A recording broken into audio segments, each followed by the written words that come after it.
Hi everyone, and welcome to today's webinar, Trade Registration via Touchpoint. We'll just give it a couple of minutes to let the stragglers log in, and we'll be back shortly.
Okay, I think we will get going. So once again, hi everyone, and thanks very much for tuning in today for the second webinar in our Touchpoint webinar series, which is brought to you by EEX Group.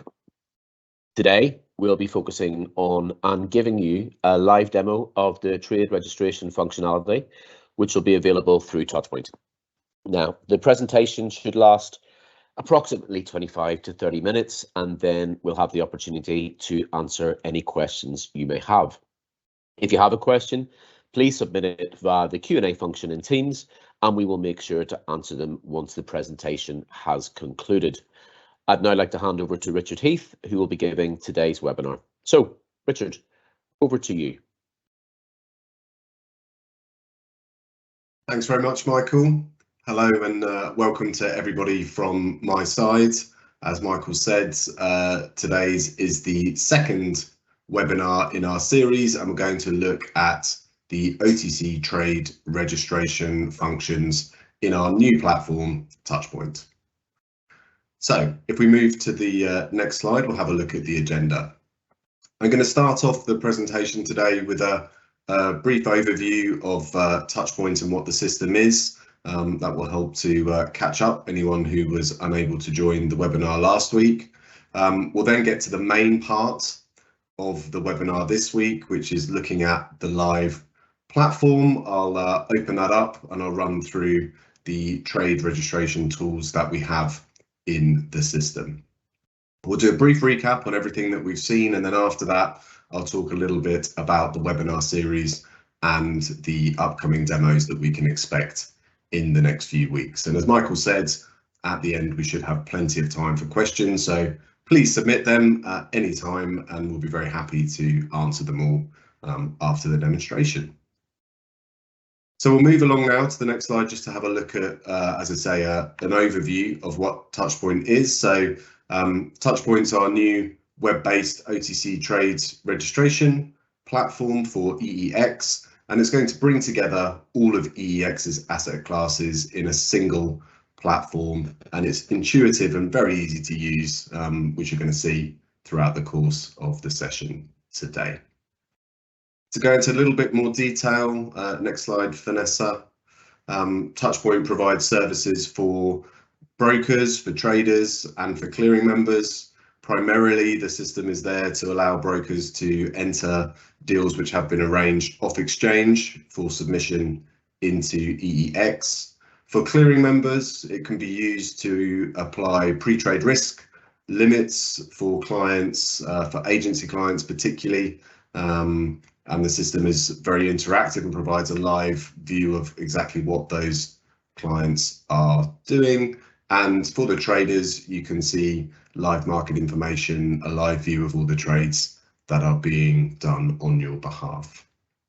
In addition to the front end, which I'm going to show you today, we also have the ability to connect the platform via API directly to users. So whether this is to stream trades into back office or to actually send instruction to the platform, that's something that we can offer as well. So that's it for the recap. Let's move along now to the next slide and we'll start talking about the trade registration functions. So today I'm going to show you all of the trade registration functions within the system. We're going to talk about how we can book futures trades, options. We'll have a look at some spreads, some strips, and also combinations. And we'll have a look at a number of other functions in the platform as well, such as the trade copy feature, how we can search through our trades, and just get a general feeling for all of the functionality in that part of the system. We'll see how the system shows you the live view of the trades all the way from when you first enter them through to acceptance for clearing. And we'll talk, as I said, a little bit about the trade history and how you can search that. So I think we can move along to the demo now. So if Vanessa stops sharing, I will go into the platform and show you exactly what it's like. Okay, so we should be sharing the screen now, and I hope that everybody can see that. Where we are is the landing page for the Touchpoint platform, and you can see, I hope you can recognize on this page the logo that we have for Touchpoint. So just before I log in, I just want to run through this page. This is the first page that you will see when you first go to our new platform. As well as the ability to log in here, you also have on this page, if you scroll down, information about the system. So you can view some more detailed information about the range of tools that we have available and the various different functions and features within the system. We're also going to include the recordings of these webinars on here, so they'll act, I think, as I said last week, as a little bit of a user manual, which you can use if you need to reacquaint yourself with how the system works. And we also show you how you can get in touch with us should you need any further assistance. So that's the kind of landing page from here. This is your login to the system. And to do that, I simply click on the login button. I'm going to log in as a broker. And just before I do so, I just want to say, the system that I'll be using today is our test environment of Touchpoint. For obvious reasons, we can't do demos on the live system.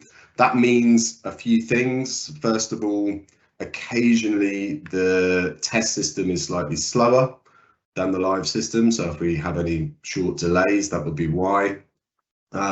Also, whilst it's very, very close to the production system, there are a few bits and pieces which don't work or don't look exactly the same as they will do in the live platform, but I will explain those and why they are there as we go along. Finally, because this is a Teams meeting, we know that the audience potentially has different connection speeds out there, and we have heard that occasionally there's some delays. If you do experience a delay, please don't worry. If you feel like you've missed a feature of the platform, simply ask a question and we'll cover it at the end, or you will be able to go in and watch the recording of this session to catch up on anything that you've missed. Okay, so now we've done the housekeeping, I'll log in. As you see, you have a username and password. This is just a test organization that we've set up.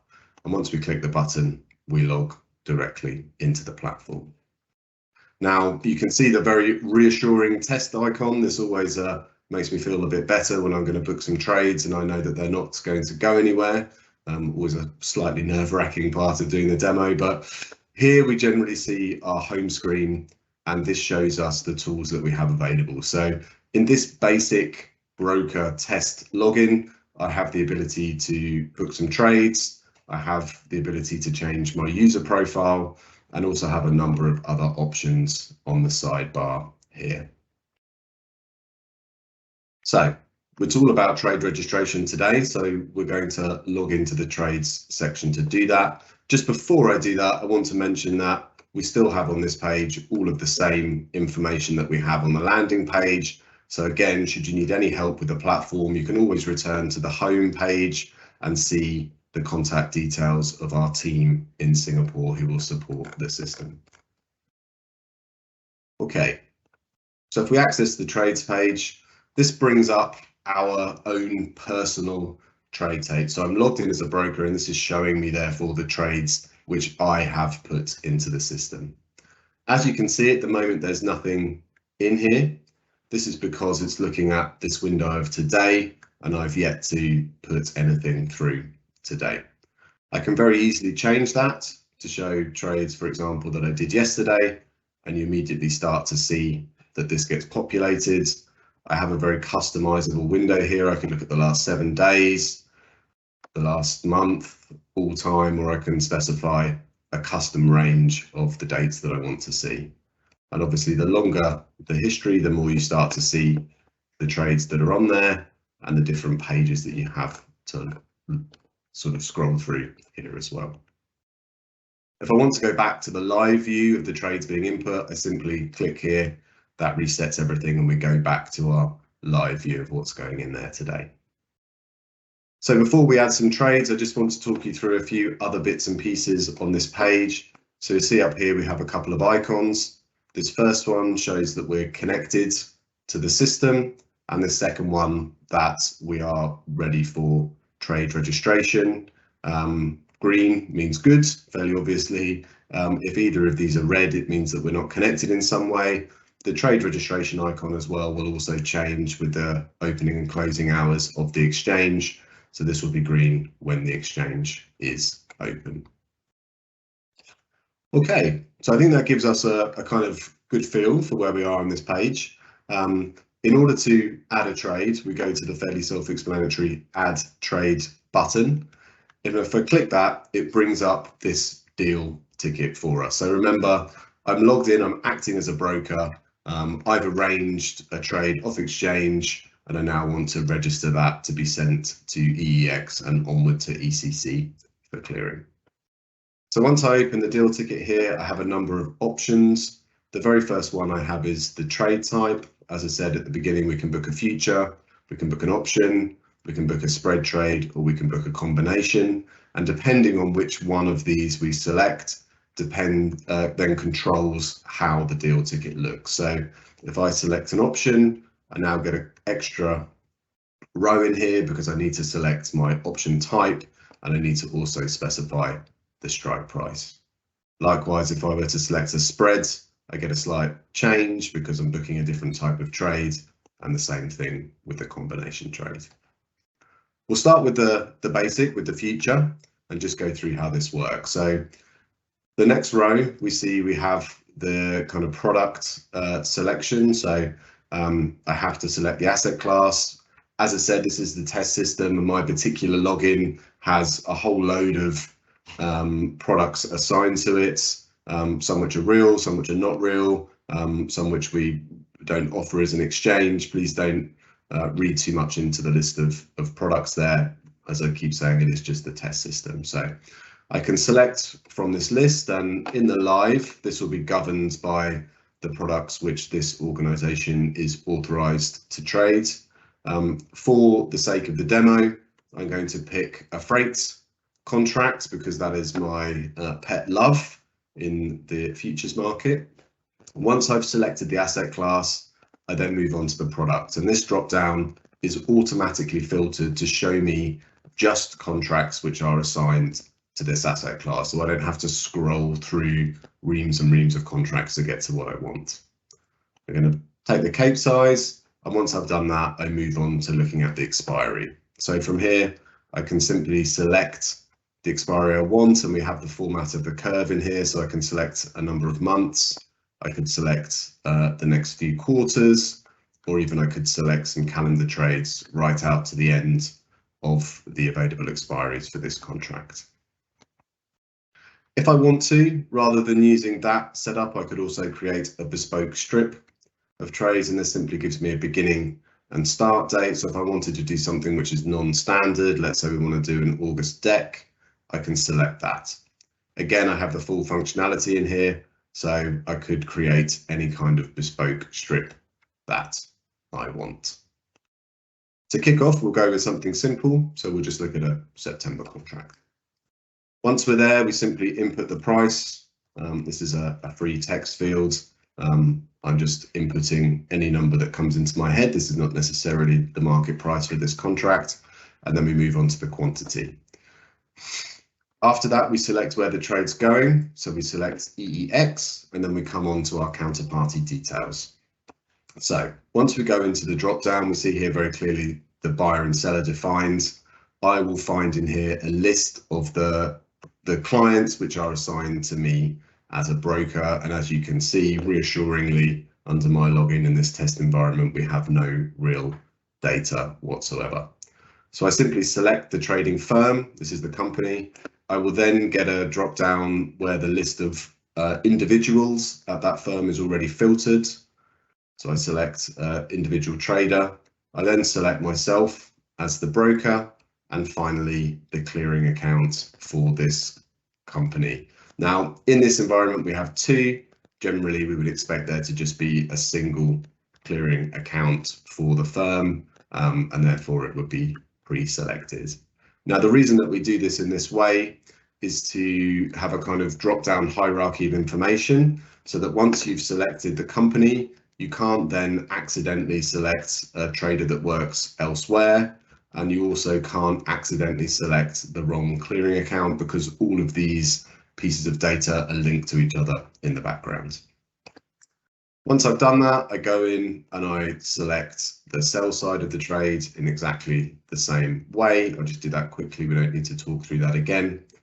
I then have a couple of other fields. Now these are your choice to fill in. These fields do not feed all the way through to the exchange, but they are visible to admin users within the operations team that support the platform, and visible to admin users within your own organization. So if you needed to put a comment in here, that's what you could do.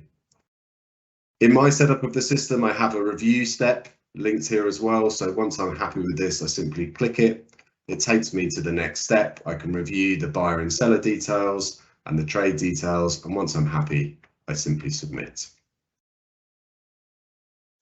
This is where I say the test system is slightly slower than the live system. But once the trade is submitted, you see it immediately pops up in my trade tape, and you might have seen that the status changes as this goes through the trade stages. Now, because we are in test and because we have not linked my user here and the companies which are set up for my user through for an end-to-end test, the trades that I'm posting will not go anywhere, and so this status will never change. So for this demonstration, it will always say processing. When we are in the live environment, what you would expect to see is that once a trade has gone through, it will say complete, and generally you would expect to see that all trades are completed, and so this processing status that we have disappears rather quickly as the trade goes through. Once the trade has been booked, I can then continue to interact with it.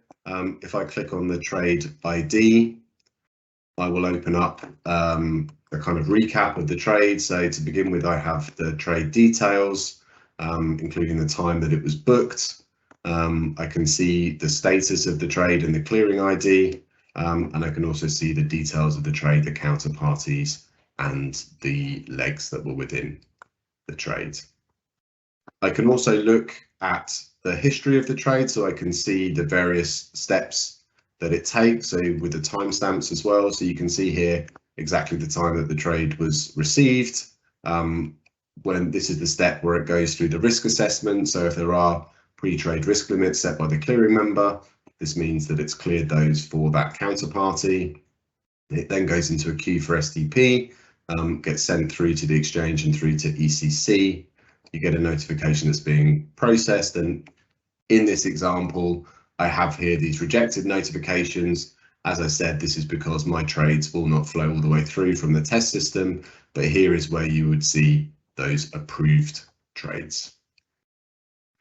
I also have the ability to interact with the trade after I've booked it. So I have a kind of actions button, and this enables me to copy the trade should I want to.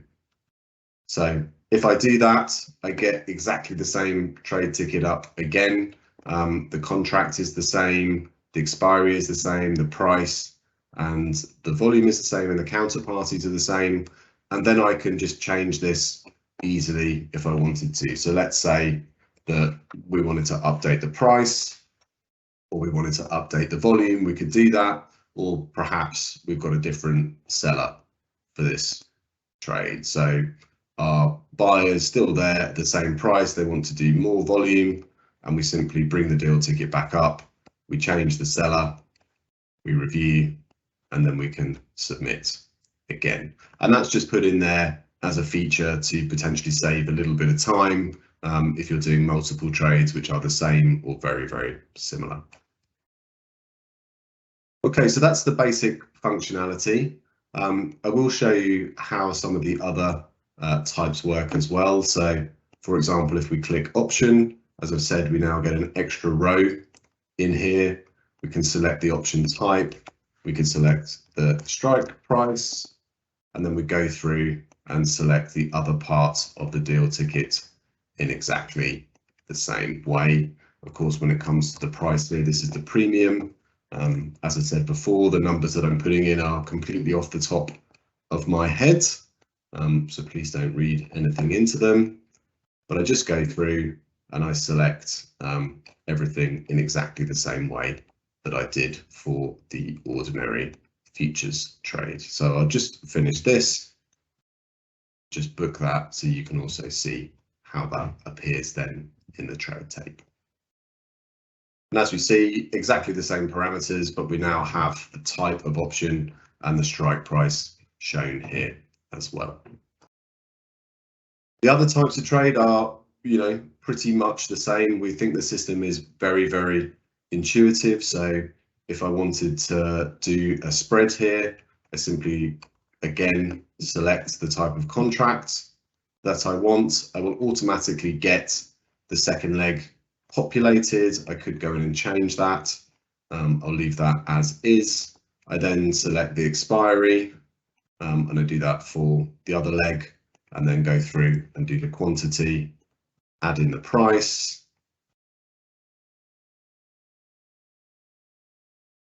on both legs. So, and then the rest of the deal ticket works again in exactly the same way. So we think this is pretty easy to understand, and I think once you've seen it a couple of times, you get how all of the options work. Again, you have the review step, and then you submit the trade.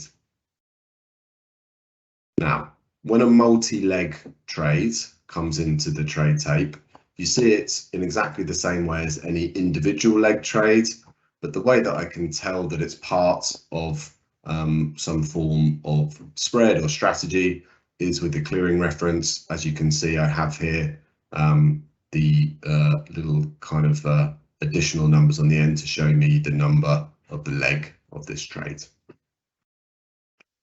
Finally, I'll just show you the combinations. I won't go through the entire setup again.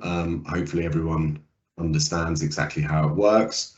The combination works, again, I think very intuitively. You simply select the product that you want. We use our good old Cape size 5TC.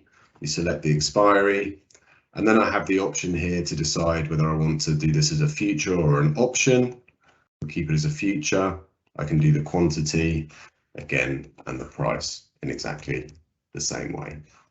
I can change whether this is a buy or a sell, just to shape the strategy. And then once I'm done there, I simply add another row.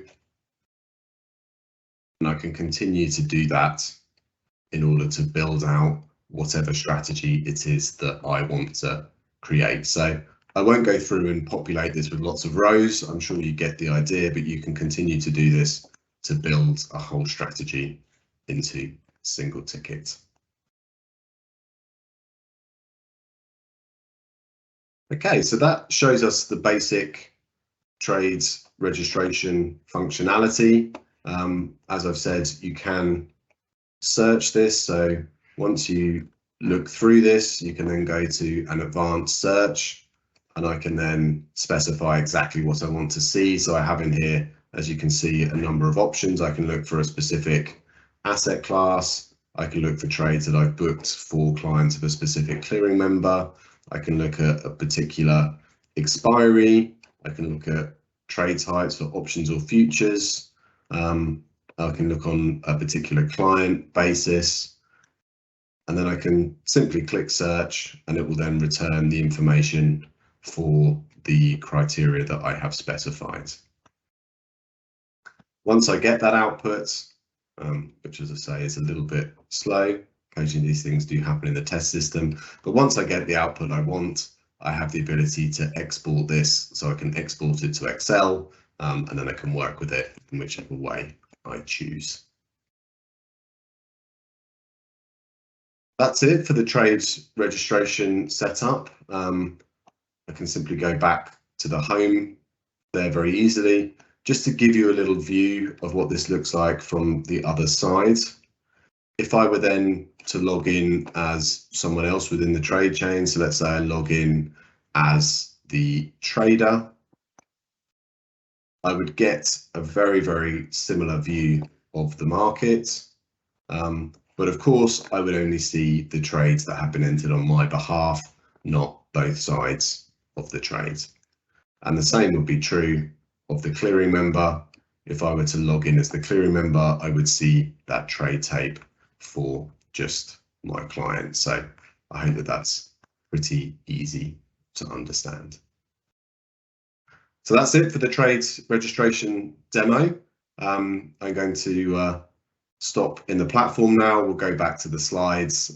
We have a couple more to do, and then we will finish off with the Q&A. So hopefully that was pretty self-explanatory how that all worked.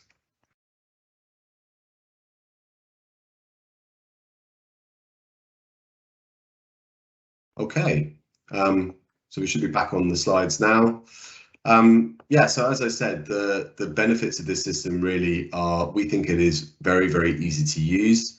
The trade registration function particularly has been developed over a number of years, iteratively developed with use by lots of different brokers, and it provides that functionality to do whatever type of trade you need, really. So as I said, futures, options, spreads, strips, combinations, there's a huge amount of flexibility in there. The way that it's set up in the background with all of the static information and the links to the various different party relationships makes it more difficult to accidentally create trade errors. And of course, the whole trade tape itself is searchable and exportable, so you can easily find a specific trade if you want to come back to it for any reason at some time after it's been booked, whether that's within the same day or days or weeks or months or even years later. Everything is available also, as I say, via the API. We have an extensive ability to connect to the platform, and for all of the counterparties in the trade chain, you have your own separate view of the business. So whenever you log into Touchpoint, the view that you get through the platform is always your view of the world. Okay, we'll go to the next slide, please, Vanessa. So before we move to the Q&A, there's a couple more bits to go through. One is just to make sure that everyone is familiar with the webinar series that we're running. So last week we had the general introduction to the whole platform, you know, the what, the why, the where. This week is on trade registration. Next week we'll move on and look at the pre-trade risk side of the platform, and again we'll have a live demo on exactly how that works. And then we'll finish off with a roundup of the other functions and features in the platform. So the information and analytics side of things, and we'll talk through the connectivity for the platform as well. If you need more information, you can of course contact us, myself, for general inquiries about Touchpoint or the project as a whole. Please talk to Ray Ang in our Singapore office if you want to know more about how the platform will be supported. And for any communication or media related inquiries, please contact Michael Mervyn Jones. So I think that's it for our demonstration today. I hope you've enjoyed it, and we can move on to the questions. Thanks, Rich, and thanks to everyone who has submitted a question so far, and also thank you to those people who contacted me directly after last week's webinar with subsequent questions. I'm going to bundle all of those questions into today because we have some time. So let's kick things off. First things first, Richard, how do I know if ECC has accepted the trade?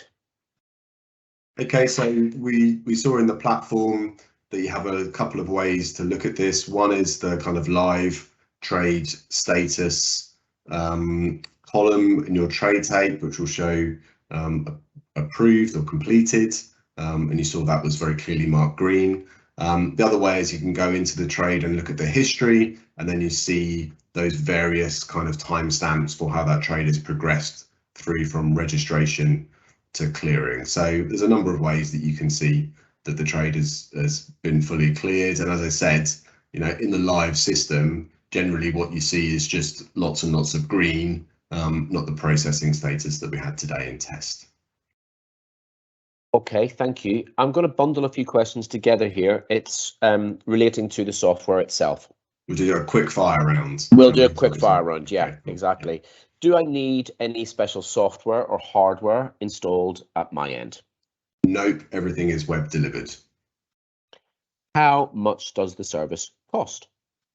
So for members of EEX, clearing members, NCMs, broker members, and the indirect clients, the service is free of charge.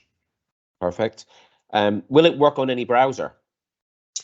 Yes, it should work on all the kind of usual popular browsers, yes. Okay, can I use it from anywhere, i.e. my home? Yes, you can. As I say, it's very easy to get onto, and it will work on anything. We have in the past found that companies have restrictions on where their users can access the system from, which we can apply. But yes, if there's no restriction on your end, then there's no restriction on ours. Okay. My company only allows us to access certain websites. What do I do? Yep. Okay. Well, we can provide the URLs up front so that you can then take those into the company and ask to have access for those unlocked. So if that's the case, simply contact us and we'll do that for you. Should be a straightforward process. Fantastic. Now a few questions on the historical data within Touchpoint. Mm-hmm.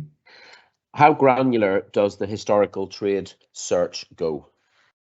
So about as granular as you would like it. So as we kind of talked through it, you could look at it on some fairly broad levels, you know, asset class or contract level or clearing member level or client level. But of course you can apply, or even expiry, you know, but of course you can apply all those filters at once. So if you wanted to look at trades done in a specific contract for a specific expiry for a specific client, that were futures, you could put all of those filters on at once and simply get rid of everything else. So the search can go very specific or it can be quite broad.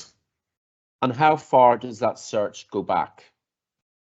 So the history there is basically your history with the platform.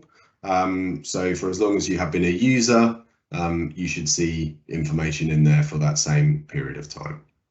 Okay, and last question on this topic. Can I export the historic trade search results into Excel? Yes, you can. We have a simple button, as I showed in the demo. You click that, and that will export the search that you have, the search that you've done into a CSV file, which you can then take away and manipulate however you need to. Okay. This is about now users, I guess, and their experience of Touchpoint. What do I do if I'm a new member, or sorry, what do I do if a new member of staff joins and requires access to the system? Okay, so in that case, you would contact the operations team for Touchpoint. As I said, from the system itself, whether it's the landing page or whether it's the home page in the actual application, you can find their contact details and they would talk you through that process. It's fairly light touch, but there are obviously some forms to go through, but it should be, as I say, light touch and quick. To add a user, you simply contact the operations team in the first instance and they will help you get that done. Great stuff. Is there a view-only version for Touchpoint, i.e. for back office, for example? Yes, we could absolutely set up that type of login. It's something that's been done on various other versions of the platform in the past, and it's quite popular for exactly that role you described for the back office. Okay. My organisation has a 2FA policy. Yes, that's a problem. No, not at all. So the platform starts with just a single factor authentication to let you in. Now, within the user settings, you can add it to be 2FA if you need to, so it can handle that, no problem at all. That's down to the individual preference of each firm operating the platform. So, if one needs it and another doesn't, that's perfectly fine. And we can go a step beyond that as well and actually lock individual users down to individual IP addresses. So, back to that question a little bit earlier about can you use it from anywhere? If your company has a policy where you can only use a particular application at your desk, then we can put that level of security in. That's all standard within the platform. Okay, thanks for that. You covered this off in the presentation, but this is a question that came up last week, so we'll just run through it again in case that person's on the webinar. When I log into Touchpoint, what asset classes will I see and what controls this? Yeah, so what you see in the platform is completely controlled by, first of all, who you are in your view of the world, as I said, whether you're a broker, trader or clearing member. And then it is linked to the static information that is set up in the platform for you, and that is linked to the role and the contracts and things that you have available to you at EEX. So when you go in there, if you only work in one particular asset class, that's all you should see. You shouldn't have to wade through lots and lots of irrelevant contracts to find the ones that you want.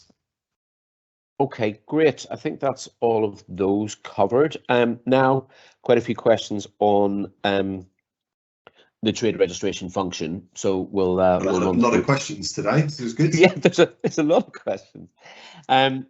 Okay, what happens if I try to enter a block trade after the market is closed? So generally that trade obviously will not be submitted through to the exchange. Depending on the asset class, for example, for Japan Power, you'd not be able to do that, but for other asset classes, the trade will just sit in the platform and will be then transmitted to the exchange once it's open again. But obviously you would see that status would sit there as processing or pending for a long period of time because the trade's not going anywhere when the exchange is closed. Thanks for that. Why are the trade IDs not sequential? Okay, yeah, so the reason for that, quite a detailed question, but the reason for that is because obviously there's lots of users on the platform. So they actually are, but you're maybe not putting in every single one yourself. So, with other users on the platform as well, if they book a trade, they'll get the next trade ID. And so yours may not be sequential, and that's the reason. Okay, thanks for that, Rich. What do I do if I can't find the client that I want to book a trade for in the drop-down?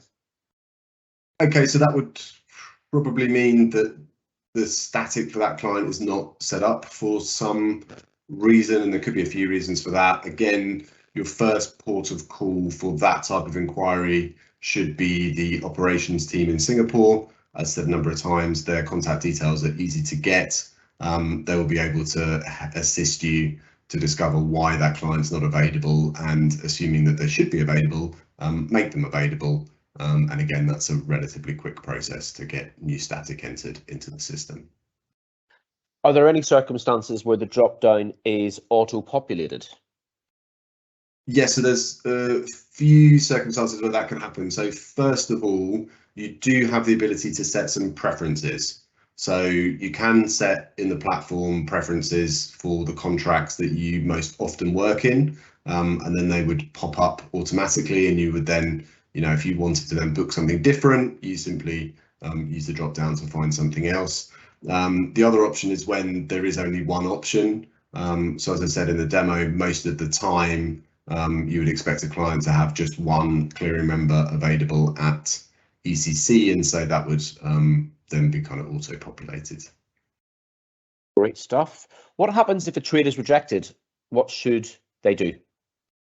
Okay, so first of all, it's rejected. You'll get quite a clear signal of that in the platform. So you would see in our trade status column a red rejected, which is pretty easy to recognize. Again, I would say maybe the first port of call would be to talk to the operations team. They can interact with the history of the trade and see exactly why that is rejected. Okay, I think the slides just went off there, but they're back on. Thank goodness we weren't seeing an email from Vanessa. We'll carry on. Here's a question that has been asked many times. Is there a fat finger protection? Yes, there is. So again, the operations team, they can set up kind of reasonability limits within the platform. So if you enter something really, really ludicrous as the price, then that should get rejected. So yeah, there are some protections around that. Okay. Can I set a default asset and product? Yes. As I said, as an answer to one of the other questions, yes, within your kind of user preferences, you do have the ability to do that, which again just maybe makes it a little bit quicker when it comes to deal entry if the ones you've selected pop up straight away. Okay, you'll be relieved to know, Rich, that on the current standing, we've only got 2 more questions to go. This is a bit like mastermind, right? Can co-brokered trades be done on Touchpoint? Yes, and as I said last week, that is a feature that we're working very hard on. We have all of the kind of basic infrastructure for that set up, and we'd really like to have it available at launch. I don't want to commit today that it will be available at launch, because if I commit the developers to something they can't do, I'll get in lots of trouble with them. But as I say, most of the infrastructure for that is there. If it's not available in the beginning of September, it will be very soon afterwards. But yes, you absolutely will be able to do that on the platform. Fantastic. And final question, how many combinations can be put into a single deal ticket? I have to be honest and say, I actually don't know the answer to that question. I've never tried to see how many we could put in. I can ask the developers and find out what the limit is, but yeah, I don't know. Certainly, it provides enough different legs to build really kind of any basic strategy, and even some more exotic strategies that you might want to book. But I don't know. Okay, but we could maybe answer that question next week Yes. when we come back to the Q&As. Okay. Absolutely. Thanks very much for that, Rich. And that was great. Thank you for all those questions and of course for joining today. I hope you found the demo and the more information on the trade registration functionality beneficial. I should point out, Richard has already said it, that a recording of today's webinar, and indeed all these webinars, will be available on Touchpoint, and actually today's will be available from tomorrow via EEX TV, which is EEX YouTube channel. Next week, as we've said, we'll be focusing on the risk management functionality available via Touchpoint. So hopefully we'll see you back here, same time, same place. From me, all I'd like to say is thanks again for joining and have a great rest of day. And I'll hand over to Rich for final comments. Yeah, and I would just repeat some of that to say thank you all very much for joining today. Please do let us know if you have any other questions, anything that pops into your mind after the webinar has finished, or at any point in time. And if you want to have more information on the platform, we want to have a dedicated one-on-one demo, then please contact me and we will set that up for you. So that's it. Thanks again for joining, and I hope to see many of you back here next week for our pre-trade risk management demo. So thanks very much.